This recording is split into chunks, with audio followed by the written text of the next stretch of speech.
I don't think that cooperation is something that countries do as concessions to other nations or to win something in return from another country. Countries cooperate because it's in their interest to do so. And we have to fully expect that if on a particular issue, it is not in China's interest to cooperate or in US interest to cooperate, that cooperation just won't take place. So we have to start from that premise. I think that we also have to be realistic that cooperation in one area is not necessarily going to mitigate friction or competition in other areas. We may or may not be able to work together on climate change or pandemics and other issues. But if we do, that is not necessarily going to mean that we are going to be better able to deal with the competition and confrontation in the relationship. One of the things that I think we need to do is, rather than negotiate some grand strategic bargain, which I think is unachievable, I think we should start with small issues and try to build a degree of confidence between our two countries.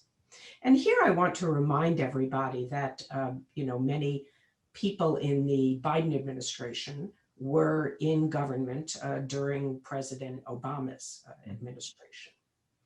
And we did have some agreements between our two countries that, from the perspective of the United States, were not necessarily abided by the Chinese side. And I'll quickly cite two of them. Xi Jinping and President Obama stood on the in the White House and on the lawn and talked about their agreement to not use cyber means for commercial advantage. And yet that is something that the United States says that China is no longer adherent to. That was an agreement at the presidential level. There was another understanding that we had at a lower level, which was on Scarborough Shoal in 2012, in the Spratly Islands, where we have different interpretations from the officials who negotiated the agreement, but the US understanding was that Filipino and Chinese ships would withdraw from that confrontation at Scarborough Shoal, and that neither would return. But China returned and is effectively now in control of Scarborough Shoal.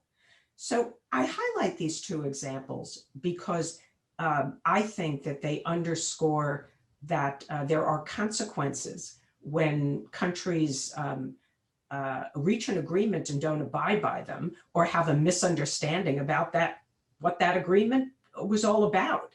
And then there is a lack of credibility that enters into that relationship.